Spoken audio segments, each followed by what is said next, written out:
I personally try and preach to the parents, look, there are lots of good black coaches within the city. Find one. Hmm.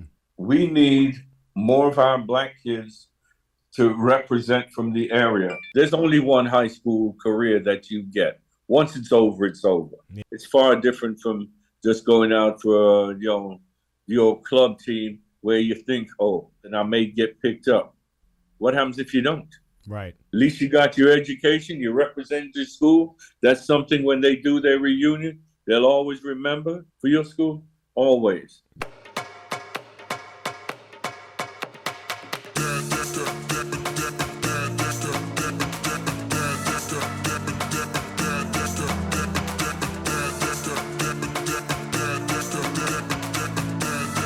Welcome, welcome, welcome. You are now tuned into the EPB podcast, the podcast growing culture of soccer in America and speaking with professionals in the space in America and around the world. Today, I have a very special guest. I have a coach, high school and college since at least 1987.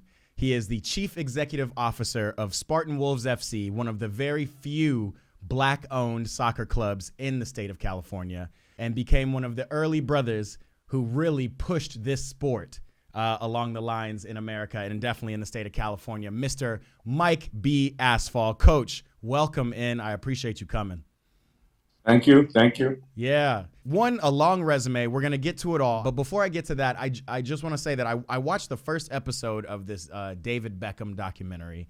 There was something really interesting about how he was one of the earliest players to really take advantage of brand deals and the money that really came into soccer. I mean, there was one quote that was like, man, we had regular cars in the car park. Then David Beckham started pulling up and we all had to upgrade. So just early on in your experience, like what as a young soccer player, would you say was kind of the pinnacle of being, the top dog? Like, what was the biggest goal you had? Was it to have all the money, have all the cars and clothes? Was that even a thing? Or, what was it? No, definitely wasn't a thing. I think just the mere fact that I saw black men playing the game and growing up where I grew up, we didn't see that many. So we gravitated to what we saw, and we didn't see.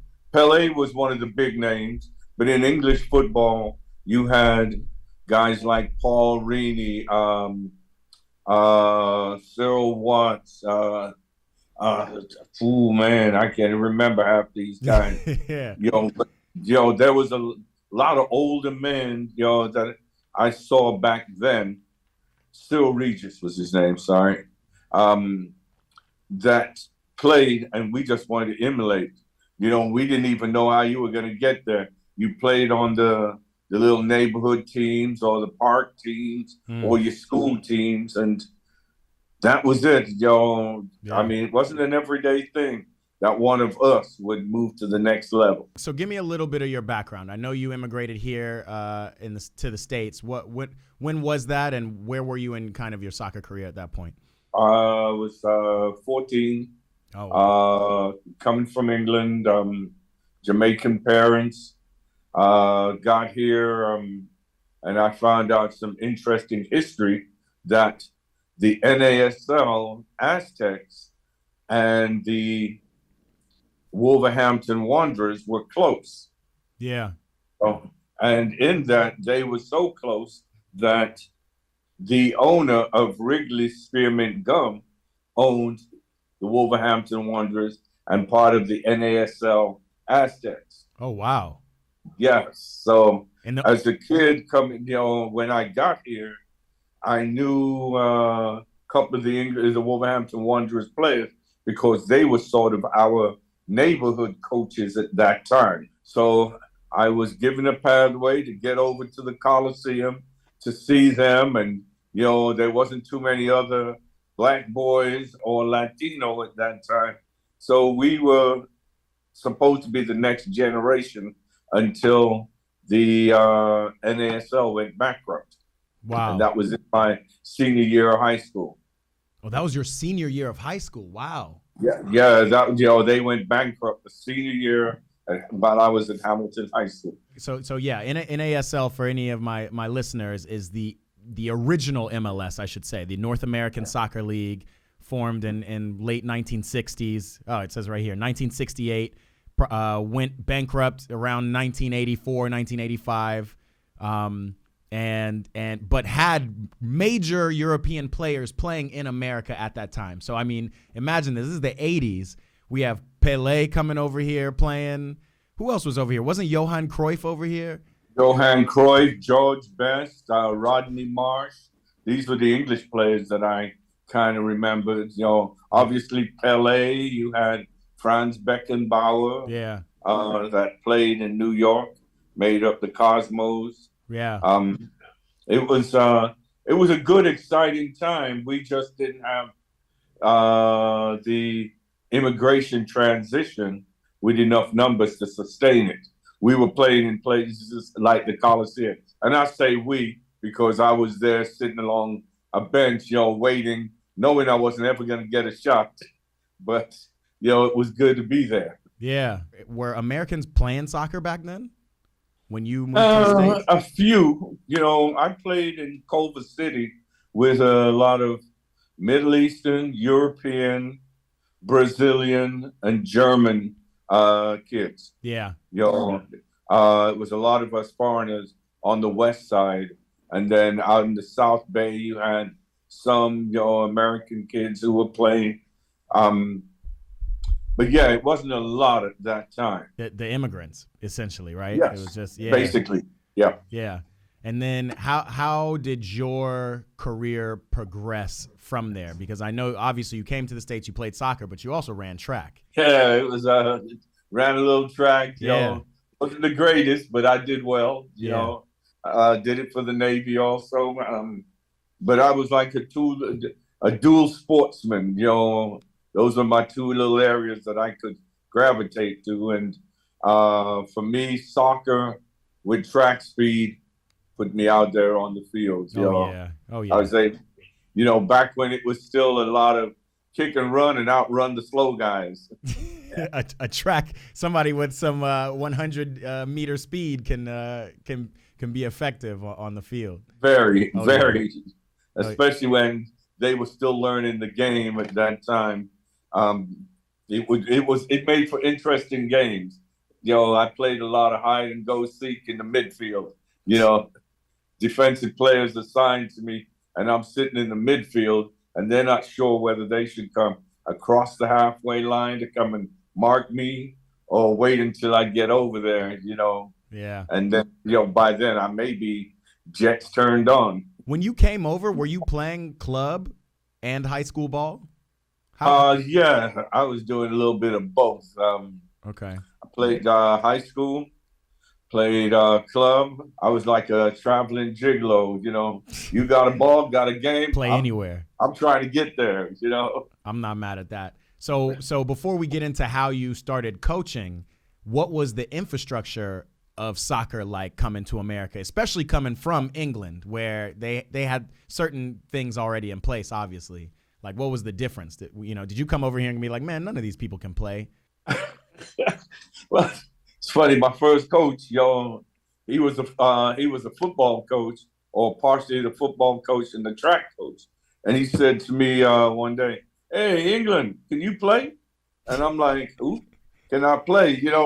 And I'm looking at this man with a soccer ball, and he's asking me, "Well, what position?" "Oh, look, just go out there and get us a win." I'm like, okay. So, it was good fun. Yeah. To say I learned something, I won't say that, because I really didn't have a coach. I had an American guy as a coach, and he really didn't know the game. He was making the funds. Yeah. But my club coaches were very good. Okay. And yeah. And do you remember how you or your parents found the club? My uncle actually found the club for me and took me there. And from there, it became, hey, after a practice, oh, man, we got to have this guy, And I played Culver City. I played for a Jamaican team. that had a Jamaican coach who knew what he was doing. Yeah. Coaches I had back then were very good. Club coaches. At least they would talk to me about positioning, how to, what they were looking for from me. So yeah, it was fun. Yeah, and that's interesting. Again, like, when people talk about soccer in America, they act as if it just kind of came out of nowhere within the last 15 years or something, but it's it's been around. There's been coaches around. Obviously, a lot of probably the best coaches have, immigrated from, like you said, the Caribbean or Europe. But they were here. They were in America. Yes. And pushing the sport. Oh, most definitely. Most definitely. So then what was the next level? Did you end up playing in college or anything, or did you go straight into working and then coaching? How did that work? I basically ended up, I tried college for a hot minute and that wasn't working for me. So I joined the Navy and I played on the all Navy team, all armed forces team. Wow. And, that was a good thing, because whenever there was the armed forces games, Army, Navy, Air Force, Marine Corps, even though they had the academy games, we had, the other games underneath, where you weren't playing against the Naval Academy, against the Army Academy, or against the Air Force Academy. We played Army, Navy, Air Force, Marine Corps, Coast Guard games. Plus, whenever we went into different countries, I either represented the ship or we went to the all military games in different countries. So that was always good. For at least 8-9 years, getting called up, getting orders. You're out of here for a couple of months, You go and train, and then you're going to play ball for the military. Wow. I'm good. That's another concept I didn't even realize, but it makes sense. Having, especially because I played in D.C. at Howard, right. So I played Virginia Military Institute. I played Navy, the colleges. But imagining, right. Actually people deployed or people in training, they're right. Also on these teams, on these sports teams, and they've had those for. Right. Wow. And they're different from the colleges now. Yeah. Okay. They don't mix the college team. If you're already in the fleet, as we call it, you play for the fleet. Wow. Yeah. The fleet commands, or the Marine commands, and pretty much when I was stationed at Long Beach had a team. El Toro had a team. Each fleet had their own squad, and they were organized. Yeah, in the area, and we played games against one another back then. Man. And then they'd put together the Los Angeles area teams, or to go against, say, the San Diego teams. So that's how we played. And then when I got to San Diego, I played on board the aircraft carrier squad, the Ranger. Were there any like national competitions, like the East Coast fleets versus the West Coast or whatever, or never got to that? We played a couple of games against the East, but majority of the games that I remember playing was playing the Scottish Navy or the Australian Navy, or the Hong Kong Navy, or we played Malaysian Navy. We had some good fun. Those games were good, and we didn't get touched up like everybody thought we would, because now you're looking at a lot of foreign-born players that were in the military that played ball. Yeah. Okay. Yeah. So now all of a sudden you go, this team can play. Yeah. So how did you transition out of that and into coaching? I suffered a knee injury while I was working out with the all Navy squad out of Orange County. We were at Irvine at the time, and that meant I couldn't go back to my command, which was Long Beach. So I had to stay out here, and my parents lived in West LA. And somehow I ended up meeting a guy that said, hey, I need some help with these little kids. Can you help me out? And took the team from there. Took a team sponsored by Golden Bird fried chicken, and we continued to grow. And then for a period of time, everything kind of went dead with soccer. There was really no push with it, so it died for a little while. This is in the youth or just everywhere? Because at this point, the NASL died too. Around the country overall, Wow. it kind of went dead. It wasn't as publicized. There was games going on, but it wasn't. It was basically just pickup games. Wow. But then once it came back, once the World Cup came in, and we started getting the Marlboro Cup games and the Camel Cup games. Those were cigarette sponsors when cigarettes were allowed to sponsor pro sports. Right. Things kind of changed, and then all of a sudden you've got talk about a new league coming after World Cup, and once World Cup, gave them such a big push, and we had some Gold Cup games. Boom! Here you go with the the MLS came about. Wow. Thinking about it from just historically, you came to America. You were playing soccer. It was in the world. We had the NASL at that time, so we had some of the world's best players playing in America. And then the NASL went under, and you kept playing soccer in the Navy, but like you said, the world of soccer was kind of dying out in America. And then 10 years later, in 1994, the U.S. hosted the World Cup. And it reignited the brands, it reignited the publicity and the energy around it, which is really funny because that's, around the time that I'm coming up now. I'm 94, I'm probably 6 years old, and my parents are putting me into soccer. So just that understanding that it's just, that exposure to it, it being in your face, it now being in America. So now fast forward, 25 years later, and we've got the World Cup coming back, right? And we've also got the Copa America coming to the United States. We've also got we've got all kinds of soccer competitions, and we can all kind of feel it that it's about to blow up again. It seems like history is now repeating itself again.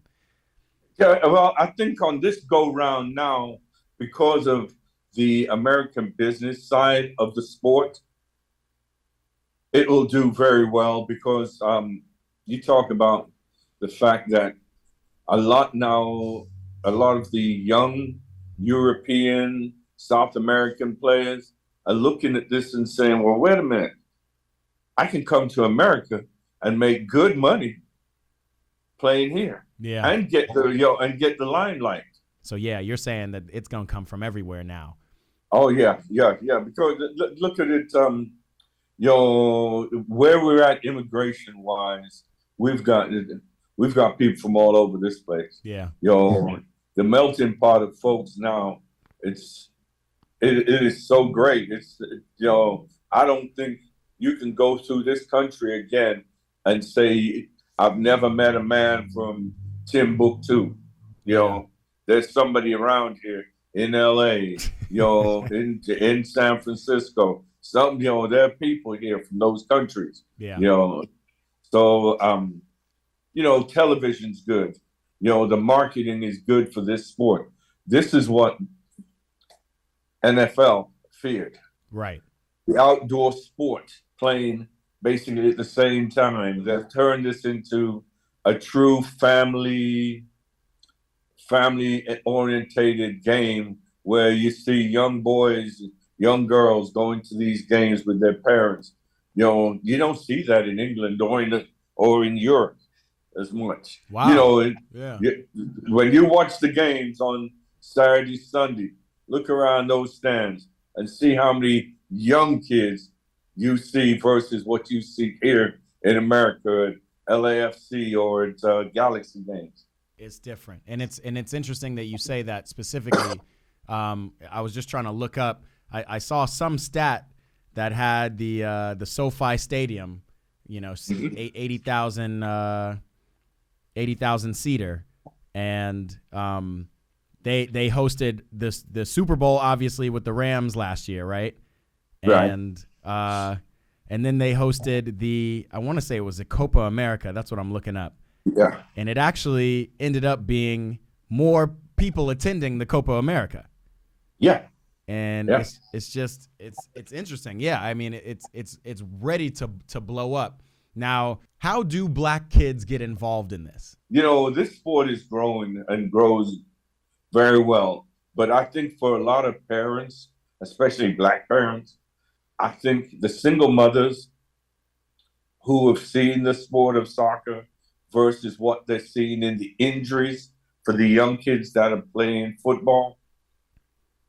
And, the stats are real that these kids are getting injured early in football.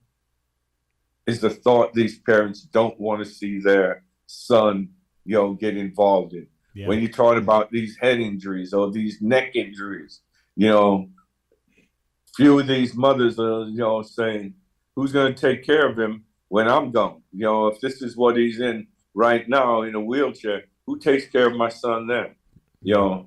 And still remember, yes, football has come a long way with the concussion, but it's still a very violent sport. Yeah.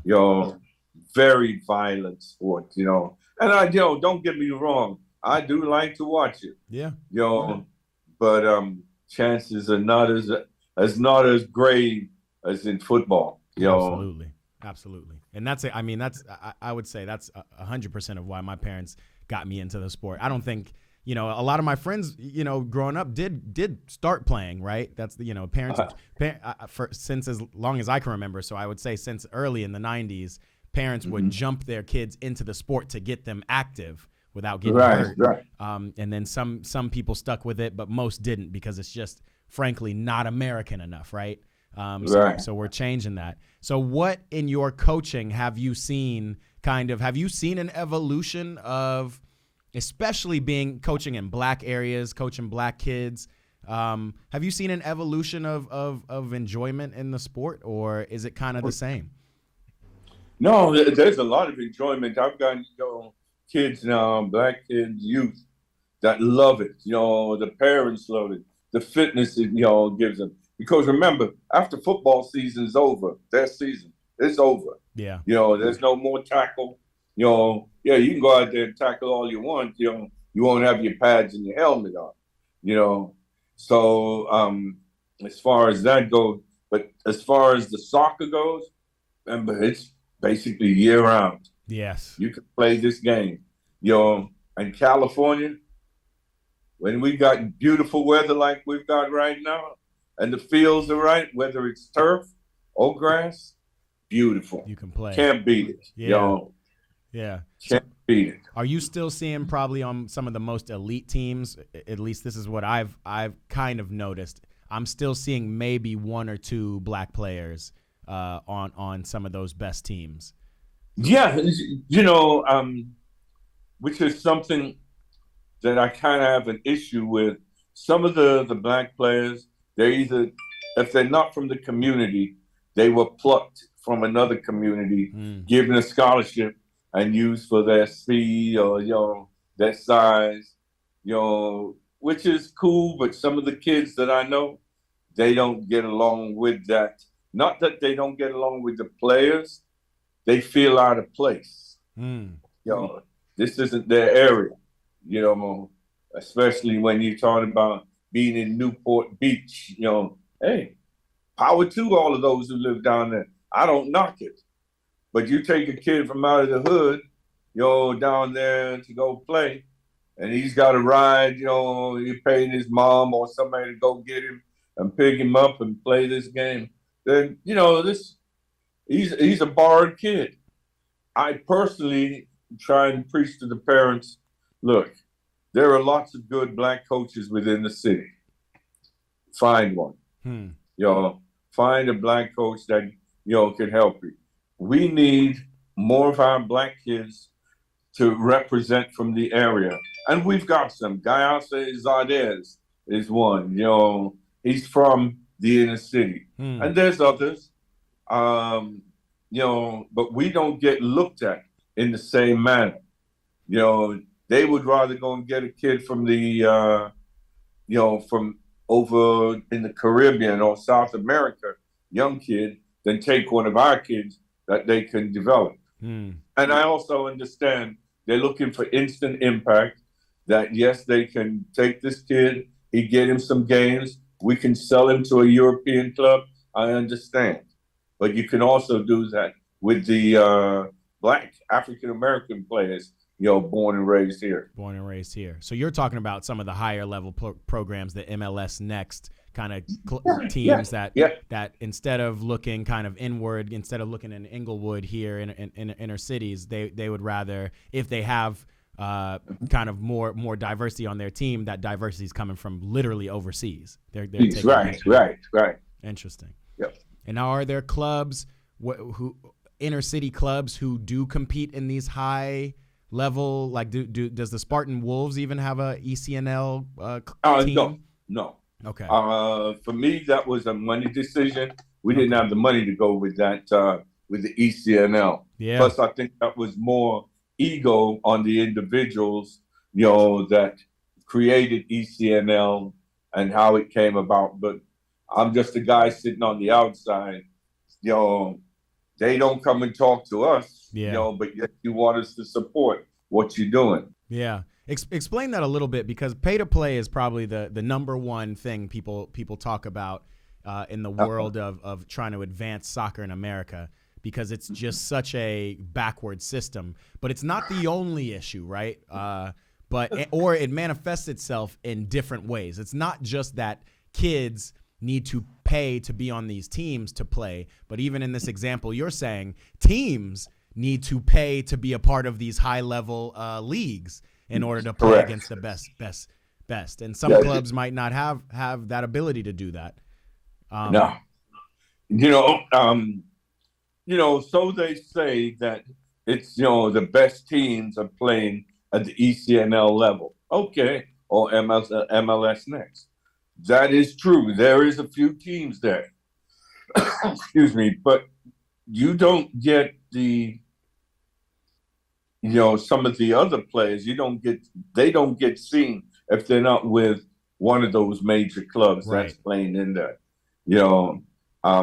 And for the black player, there's no pathway unless he's going through MLS. There's no pathway like the Hispanic player or the Latino player. If he gets looked at right, he can go to Mexico. He can go back to Honduras or Guatemala and play with one of those teams. The black player, first you got to educate the parents. You got to, educate the parent. You got to see, is this kid, the right fit, compared to what the European clubs or what these other countries are looking for. Yeah. Our black player doesn't have it. I do the inner city high school all-star game and the inner city college ID camp for both boys and girls. And, what we get a lot of turnout with the kids, but when it comes down to, the colleges coming out, we get one or two. We don't get, we're not East Coast, so therefore, as I've told everyone, we have to go with where, things look right for us. Interesting.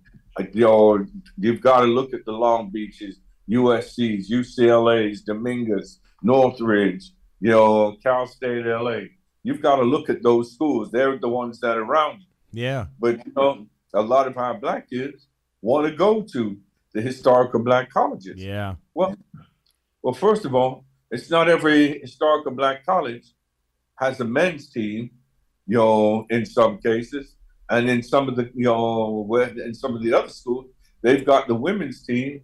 And it's not as if I think they go through the motion of, okay, we got a soccer team and that's that. Yeah.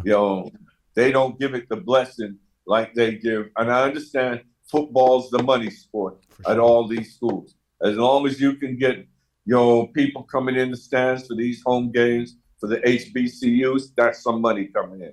Soccer's not going to drive that for you, but you don't get the same sort of push to get, the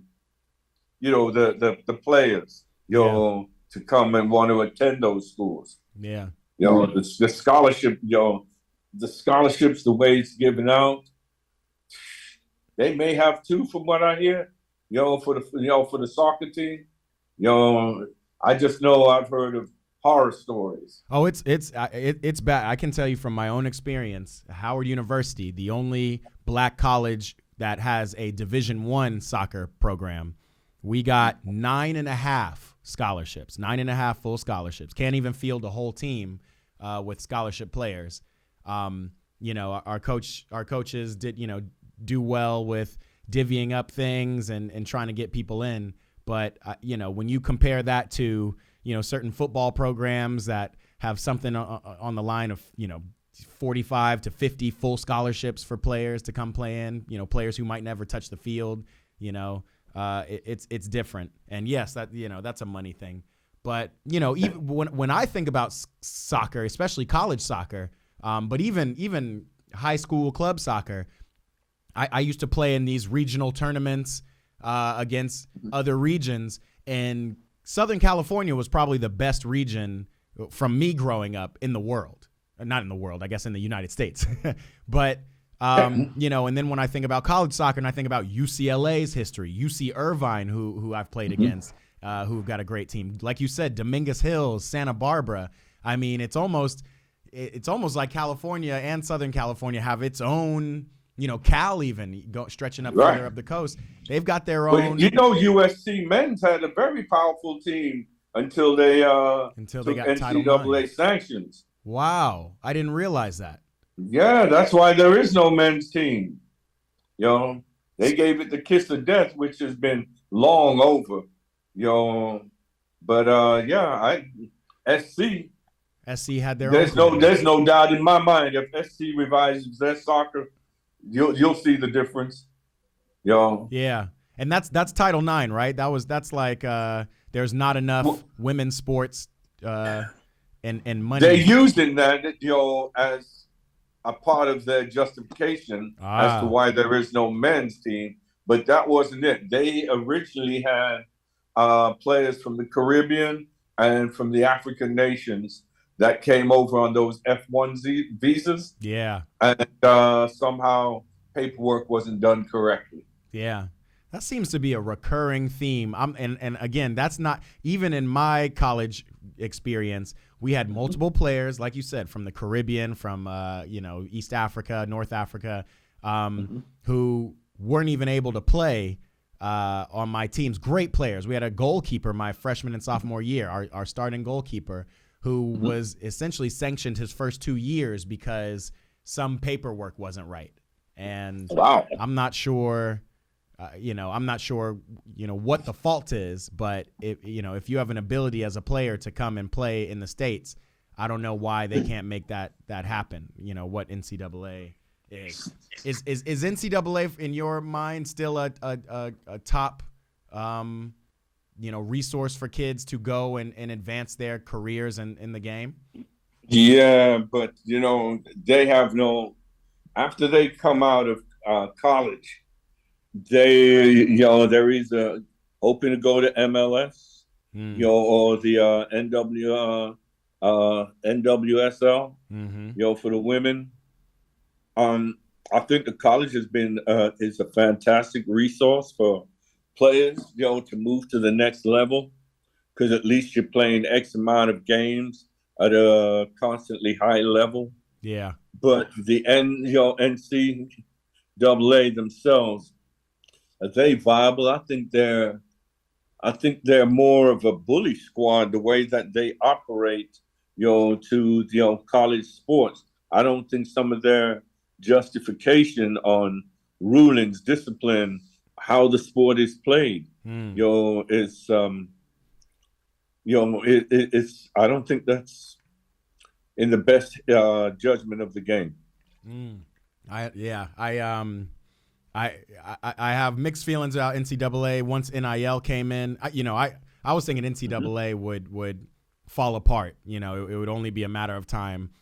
I think the introduction of NIL has really helped them and revitalized what they're doing. But it just seems like they are taking advantage of players, and especially when you see young athletes around the world are, you know, turning professional at younger than 18, and can support themselves, support their families, you know, to go and play in college and have all these rules around you and around your brand and your image and the work that you're putting in. It didn't make sense to me as a player. So that's a personal thing. Let's get into coaching to cap off this this podcast a little bit. I just want to I talk to a lot of coaches on here just to understand the game, how the game is growing, how they grow the game. One of the most resounding things I hear around this topic is that in America, in order to be a coach, you have to win games, which when you're trying to develop players, it's very difficult if all you're thinking about is I need to win games so people will keep coming to my club, people will keep paying me so I can continue this. Do you feel any of that? Is that pretty consistent to how it's been for you, or for you, are you development first? I'm development first. I've been in the game coaching high school 30 plus years, and it wasn't until recent that I started winning championships. You know, there was a lot of blows in the early days. Yeah. You know, because you're still playing. You know, you're still trying to teach players how to play the game. There was, you know, with the influx of the Caribbean and the Latino players, it made the game of coaching easier. Okay. It made it easier because there wasn't as much teaching the game, but understanding how to play it once you get on that big field. For me, though, you know, if it's just win only, win at all costs, I don't know who those coaches were, but I know they've had some bad days when they take losses. Yeah. You know, yeah. Because we don't run forever, and, you know, we'll always find an excuse in our loss. Well, I didn't have my best players. Well, you know, they had bigger players. Oh, they were from, you know, Mexico, or they had the Jamaican kids that were fast enough. Still the same ball, still the same 11v11, right, or 10v10 out there. You know what you needed to do at the very start of the game. You just didn't do it. Yeah. Okay? Yeah. And, you know, at the end of the day, coaching to win at all costs. Are you teaching the players to play the game? Right. What is what's your strategy? You know, I believe in teach them how to play within the formation, understand how the formation came about. There are kids that come to me and they're talking about playing all these new fancy formations. It's like, well, wait a minute. How are you going to play that when you don't understand how to play a straight flat back four or a diamond defense? Right. What are you talking about, coach? Oh, okay. Right. Yo, I got kids telling me, oh, yeah, I'm a winger. Okay, which one are you? Strike winger or midfield winger? You know, what formation are you playing? Oh, well, I play up here. Okay, then tell me what your formation is. Yeah. You know, oh, well, the coach really didn't go over that. I said, but he's got you playing that. Okay. Yeah. You know, and you've got to understand that, you know, for me, you know, why 4-4-2 or, you know, 4-3-3, depending on how the team can handle it. You know, I believe in that. Yes. Sometimes I may go to a 4-5-1, you know, and play with one strike up front, just to throw some things off and have, you know, my midfielders and my midfielders from the outside overlap, or have my back overlap. But coaches, if you're not teaching that, you know, to understand, you know, how to play it, and you just teaching them to pass out of, you know, triangles and downside overlapping runs, you know, some of it has to be created by the amount of playing time that these kids get out there. Right. Also, We're not giving them enough recovery time, or giving them the correct exercise to recover. Yeah. And then we've got these high priced, facilities that charge you an arm and a leg just to, help recover your kid. No, go home, take your nice hot shower, hot bath, prop your feet up, relax, let the game. What do you think the pros do? What do you think the college players do? Me go relax my body. Especially when I hear coaches go out there, oh, we had a 3-hour session today. You had a 3-hour session for what? The game's only 90 minutes. So what do you think you got out of them for 3 hours? So that's nothing. Yeah. and you come from a high school coaching perspective too, where I'm sure like zoning comes into play. Basically the kids at your school are the kids you have, but right. a lot of that, we have to win or we might get shut down comes from some of the club coaches, especially the early youth ones. So well, the club coaches are very bad at putting out misinformation about there's no need to play club or play high school. Oh, no need First to play of high all, school. Wow. There's only one high school career that you get. Once it's over, it's over. Yeah. Okay. And to take that away from a boy and a girl, from having their fun as high school players, I think that's wrong. Let them enjoy that. School is school. The sociality that you get from playing high school ball, representing your school, it's far different from just going out for your club team where you think, oh, I'm gonna play Man United youth and I may get picked up. Okay, I hear you for your chance, but what happens if you don't? Right. Yeah. At least you got your education. You represent your school. That's something when they do their reunion, they'll always remember. Winning the championship together with these kids for your school. Always. You hear a lot of club players, a lot of club coaches encouraging their players not to play high school. Yeah, which is crazy. Which is crazy. Which is absolute crazy. But you see, for them, it's like these coaches now saying, "Oh, well, I've got a football academy." You do? How did you get that? Grading as an academy. Under who are you an academy in your own mind? Coaches bullshit these kids. I got an academy. An academy of what? Yeah. What made you an academy? And then when they stand there like, oh, well, I'm tied to Chivas or I'm tied to, Galaxy. Okay. So you're tied to all of that. What about these kids? Is there a pathway for these kids? Yeah. And some of them don't have it. Interesting. As I wrap this out, because I know you're a busy man, I don't want to take too much of your time. I just want to I want to thank you for coming on and telling your story and talking to me a little bit about the game. No problem, man. What as the sport inevitably grows in America because of all these things that are coming, what are you looking forward to seeing over the next, let's say, 5 years? The growth of the growth of the professional leagues, both men and women. The growth, I think, that soccer will inevitably run a very close first to football as an outdoor sport. Wow. When you look at the immigration and all those, from all these different foreign countries now that are, loving it. Man, this game, its potential to get bigger is there. Yeah. You're going to see more exciting games. I think the biggest problem that they have for American soccer is that they haven't had enough of the American youth explode on the next level yet. We're missing that.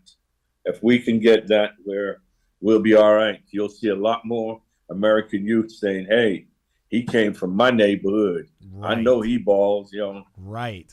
Yeah. I mean, that's what you see everywhere you go. It's so and so came from here. That's why the tri-state area is so big, because they have so many players playing on the national team.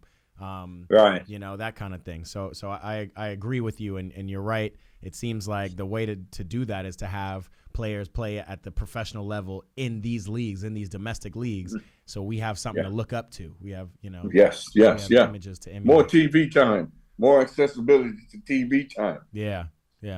Well, Coach Asfall, I appreciate you coming on. Not a problem, sir. Hopefully we can part two this at some time in the future and get into some nuts and the bolts of what you're experiencing out in these communities. But I appreciate the wisdom you have over these years of coaching. It's crazy to think about. It's definitely crazy to think about. Years and years when this sport was just cast to the side, when this was just an obscure sport.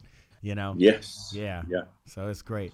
Thank you for listening in. If you haven't already, please make sure you hit that subscribe button on YouTube. You can also follow me on TikTok and Instagram at Eat Pray Ball to tap in and definitely engage with me. And Coach, if anybody is interested in going to find a club that's in an inner city, where can they go? Well, depending on their age group, high school girls return to us after the high school season in March. Okay. We'll have high school girls. We'll have youth boys, U13s, U10s, and possibly a U15 boys team. Oh, wow. And they can go to Spartan Wolves. Spartan Wolves, I'm sorry. Yeah. Spartan Wolves FC. Got you. I'll make sure to add that, throw that on screen for the podcast. But yeah, Spartan Wolves FC. It's inner city. It's right here. It's accessible to you. If you got a young boys or young girls, this is the place to be. There you go. Hey, it's the EPB podcast. I appreciate you guys listening. We will check you guys later.